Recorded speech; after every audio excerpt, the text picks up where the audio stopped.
Well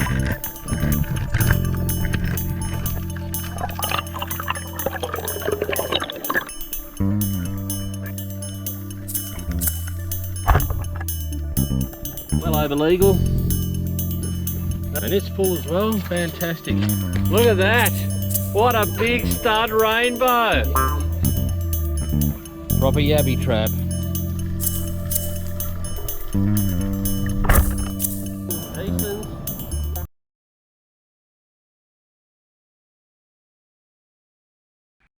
In this episode I'm back diving the northern side of Kangaroo Island, especially around Kingscote. Had a super friendly seal join me for a few dives. Always makes you a bit nervous thinking about what that was food for. This area had quite a good drop off into some really gloomy water, and I was happy to keep him on the outside of me all the time. After this little encounter I decided to get back into the shallows and give the crays a bit of a touch up. Plenty of these large dusky moorwong. Obviously they don't get targeted much because they were very doughy. Anyway, back into the heavy weed looking for lobsters, and there were a few there and some very hard cracks, but probably 2 out of every 3 dives I go down and not even find a crack, just parting weed looking for those lobsters. None of the lobsters were really big and there were a few undersized ones sprinkled amongst it, but as far as the eating qualities go, probably these 11 to 12 centimetre carapace lobsters are the best eating. Had to obviously let some undersized ones go, and I ended up on this dive I pulled 5 legal lobsters in total and took the best 4, which were probably 10.6 centimetre carapace length is the smallest, and the biggest was probably just over 12. You know, when you have to spend this much time measuring it, that lobster's got to go back. I'm using my New South Wales measurer, which is 104 mil, and the legal size South Australia in this area is 105 mil, so they had to be well over my measurer to make sure they were legal, and this one was probably 104 mils, so definitely had to go back. This guy, I could tell he was just too small straight up, so I didn't even bother disturbing him. The next one, however, was a much nicer lobster.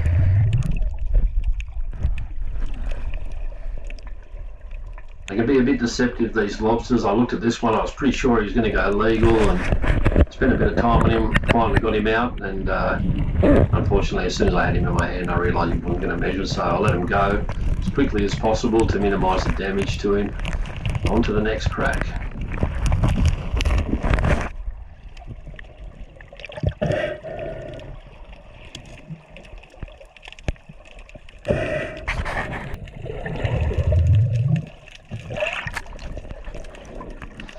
This little cave had multiple entrances to it, which can really work in your favour.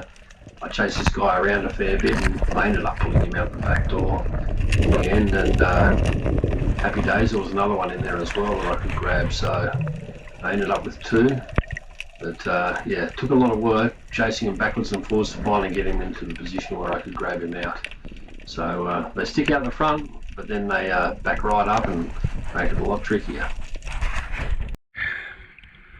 Finally got that legal out. Oh, he was hard to get.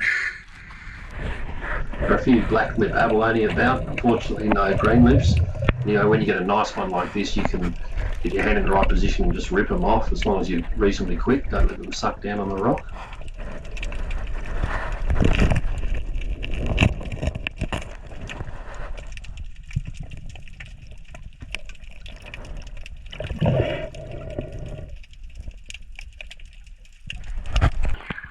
Yeah, that was just legal. Oh, that's a bit better one. Whew. Tricky case. There's the catch. 4 lobsters. So there are limits here, clearly. Yeah, 4's the maximum, yeah. Right. Yeah. Excellent. And they're all measured and legal.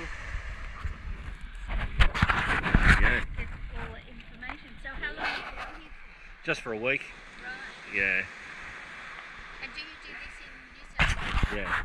We're right at the front of town where we were staying in Kingscote. There was a lot of great crabbing and scalloping to be had, and got quite a few clips here of grabbing a couple of crabs and plenty of scallops.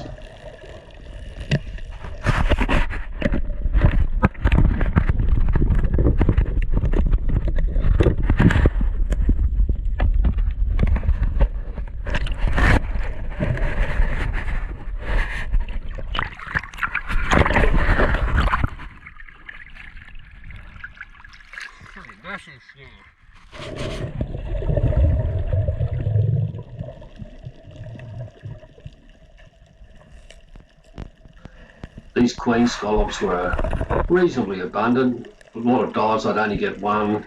Occasionally I got up to 4, I think was the best that I'd managed in one dive. They were quite easy to see from the surface, having a very distinct coloured shell and a black lips, as opposed to the old Tassie scallops, which are a lot harder to see.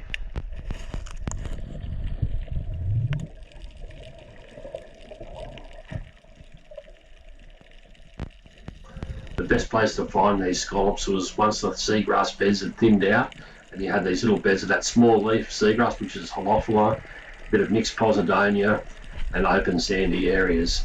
So that was the place to see them. There's a lot of razor clams, as you can see from the footage. I didn't take any razor clams. I have eaten them in the past and they're quite acceptable, but they're nothing to me compared to a scallop.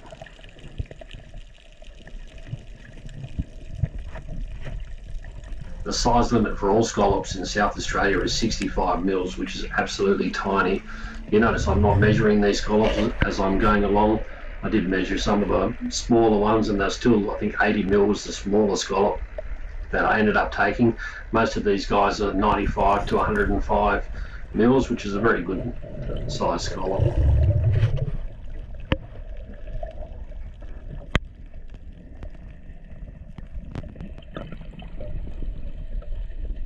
Not only were they reasonably abundant, but the depth was fantastic. 3 to 4 metres. I'm sure I didn't dive anything over 4 metres, maybe as shallow as 2.5 metres in some places.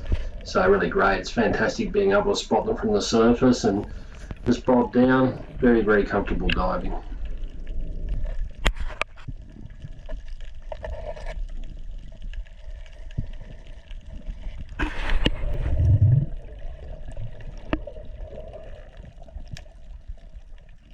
I must have got there after the main spawning had finished because the rows were in pretty poor condition in all of these scallops. The meats, of course, are superb, but the row was quite small. These queen scallops have got a really funky looking purple row, which is a little bit off-putting to look at, but anyway, there were a few Tassie scallops mixed in as well.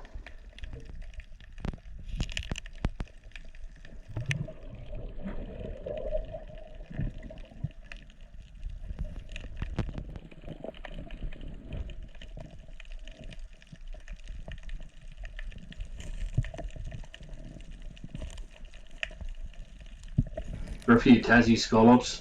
They're a lot harder to see than the queen scallops as they tend to get right down in the sand, and you just got to look for this smile. If you've done much scallop diving before, you know what that smile looks like.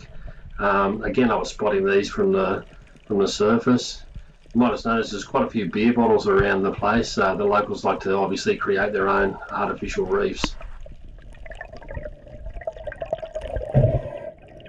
There's a bit of current running north and a little bit of breeze, so what I was doing is just left the bag hanging off the buoy on my spear gun, and the spear gun would slowly drag along the bottom, and that way I could go in and out looking for scallops and cover a lot more ground without having to drag the gun around or hold onto the bag. So I found this a really efficient method. I didn't see any good fish. I was hoping to see a flathead or something like that, but anyhow.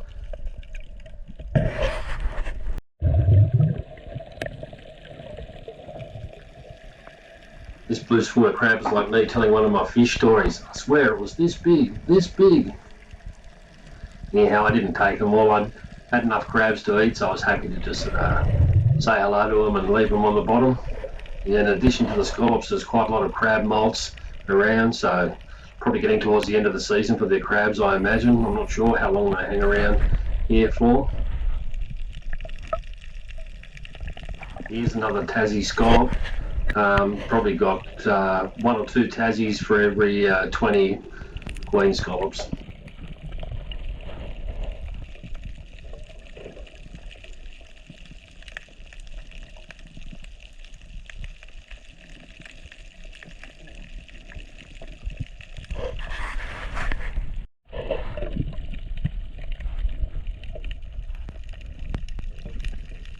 These crazy little green abalone called Haliotis cyclobates, or the whirling abalone, stuck on the side of these razor clams all over the place. They're only about 60 or 70 mils, so you can't take one under South Australian law. But anyway, I did manage to get some really beautiful shells from them off the bottom.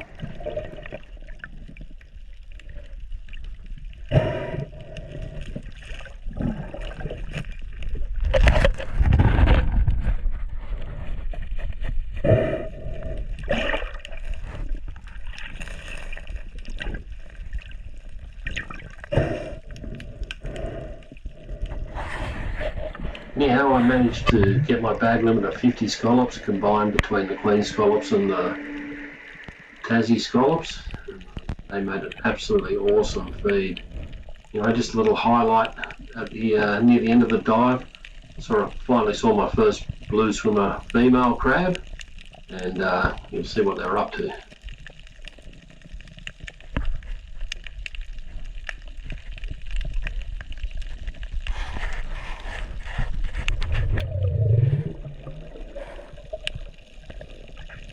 Should have been playing a little Barry White music for this bit.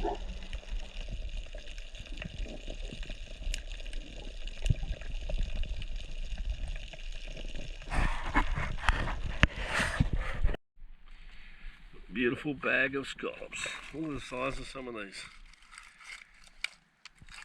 donkeys. Finally got one. About an hour.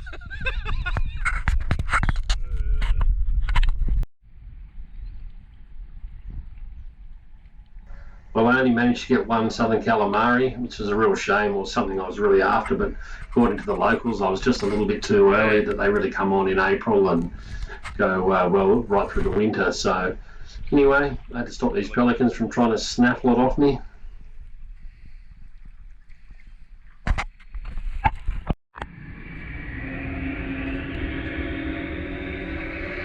Well, it's finally time to say goodbye to Kangaroo Island. This is the ferry leaving Penashore, and the conditions were a hell of a lot better on the way back. Nice and flat, had a beautiful ride back. Look at the beautiful colour of this water here.